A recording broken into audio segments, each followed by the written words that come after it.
រឿងទូកទៅកំពង់នៅក្នុងភូមិមួយមានសេដ្ឋីពីរនាក់សេដ្ឋីលីគឺជាមនុស្សអាក្រក់មិនចង់ឲ្យអ្នកណាលើខ្លួនឡើយនឹងចូលចិត្តកេងប្រវ័ញ្ចកម្លាំងញើសឈាមអ្នកដទៃទៀតផងចំណែកឯសេដ្ឋីសម្បូរវិញគាត់ចូលចិត្តធ្វើបុណ្យច្រើន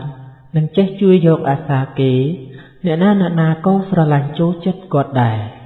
ដោយសារតែដូច្នេះហើយសេដ្ឋីលីក៏ស្អប់សេដ្ឋីសម្បូរជាខ្លាំង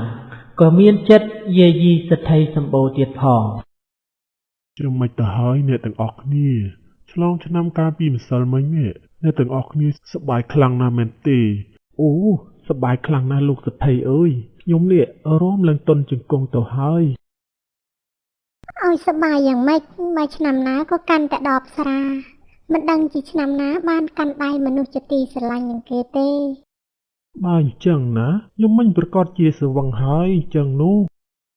ត្រូវហើយរហូតដល់ស្មើនេះមិនទាន់ស្វាងទៀតនៅជិះក្បាលខ្ទោកឯឡើយទេមិននៅជិះក្បាលខ្ទោកបែបនេះណាទៅសម្រាប់ចុះយើងមិនកាត់ប្រាក់ខែឯងនោះទេ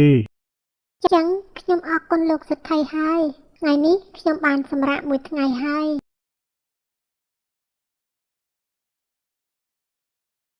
ណែពួកឯងណាបើសិនជាមានការខ្វះខាតអីកុំភ្លេចប្រាប់យើងណាហើយបើមានបញ្ហាអីឲ្យយើងដោះស្រាយឯងចាប់ប្រាប់យើងមកយើងមិនចង់ឲ្យពួកឯងមានបញ្ហាហើយយើងមិនដឹងនោះទេលោកសេដ្ឋីនេះណា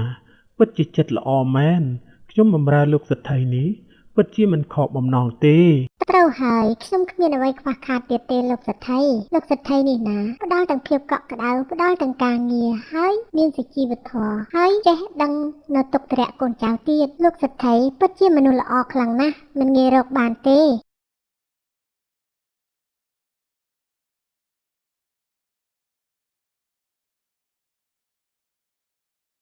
លោកសេដ្ឋីដល់ខែហើយលោកសេដ្ឋីល្មមបើកប្រាក់ខែឲ្យខ្ញុំហើយខ្ញុំគ្មានលុយគ្មានកាក់សម្រាប់កត់គង់ជីវភាពទេលោកសេដ្ឋីខែក្រោយចាំបើកទៅ2ខែឬ3ខែចាំបើកម្ដងបើឆាប់បើកណាឆាប់ចាយអស់ខ្លាំងណាស់ណែលោកសេដ្ឋីលោកសេដ្ឋីជាពាក់ខ្ញុំ3ខែហើយណាបូកទាំងខែនេះទៀត4ខែហើយលោកសេដ្ឋីបើកឲ្យខ្ញុំខែនេះមកខ្ញុំមិនចង់បើកខែក្រោយទេខ្ញុំកំពុងតែអត់លុយខ្លាំងណាស់លោកសេដ្ឋីបើយមឿនឯងចាំមិនបានទេយមឿនឯងរើបង្វិចចេញទៅហើយបើចេញទៅហើយយមឿនឯងកុំសង្ឃឹមតែបានប្រាក់ខែនឹងឲ្យសោះយើងនឹងមិនបើកឲ្យយមឿនឯងទេយមឿនឯងទៅនៅជាមួយនឹងអាសេដ្ឋីសម្បូរនឹងទៅយើងមិនចូលចិត្តមុខវាសោះលោកសេដ្ឋីលីឯងនេះចឹងតើបានជាកម្មកររត់ទៅម្ដងមួយលោកសេដ្ឋីឯងមិនដូចជាលោកសេដ្ឋីសម្បូរទេលោកសេដ្ឋីសម្បូរណាដល់ខែគឺគាត់បើកប្រាក់ខែឲ្យកម្មករអស់មិនដូចជាលោកសេដ្ឋីលីឯងទេយើងឮឈ្មោះអាសេដ្ឋីសម្បូរនឹងទៀតហើយហេតុអីក៏អ្នកក្នុងភូមិនេះស្រឡាញ់តែអាសេដ្ឋីសម្បូរនឹងខ្លាំងម្ល៉េះត្រូវហើយមកពីគាត់នោះចិត្តល្អបានដូចលោកសេដ្ឋីឯងទេចិត្តអាក្រក់កំណាញ់ម៉ៅស្វិតហើយមិនចេះជួយយកអាសាអ្នកណាទេលោកសេដ្ឋីលីឯងនេះបើអញ្ចឹងយើងមិនអោយឯងនៅទីនេះទៀតទេទៅឆាប់ទៅឬបង្វិចទៅហើយយើងមិនបើកប្រាក់ខែអោយឯងទេឆាប់ចេញទៅឲ្យបាត់ទៅមួយម៉ាត់ណាក៏សេដ្ឋីសម្បូរអាសេដ្ឋីសម្បូរនឹងវាល្អត្រង់ណាទៅលោកសេដ្ឋីចិត្តអាក្រក់អញ្ចឹងខ្ញុំក៏មិនចង់ធ្វើការនៅទីនេះទៀតដែរខ្ញុំសុខចិត្តទៅធ្វើការនៅកន្លែងផ្សេងវិញល្អជាងនៅជាមួយនឹងលោកសេដ្ឋីចិត្តអាក្រក់ដូចជាលោកនេះយើងខឹងខ្លាំងណាស់យីអ្នកណាធ្វើឲ្យពុកខឹងទៀតហើយពុកប្រាប់ខ្ញុំមកតើអ្នកណាធ្វើឲ្យពុកខឹងទៀតហើយខ្ញុំនឹងទៅបញ្ចេញកំហឹងជូនពុកតើមានអ្នកណាក្រៅពីអាសម្បូរទៀតទៅវាណាធ្វើឲ្យពុកខ្មាស់គេខ្លាំងណាស់អ្នកណាក៏ស្រឡាញ់វាដែរធ្វើឲ្យពុកនេះអាប់អោនខ្លាំងណាស់ពុកនេះ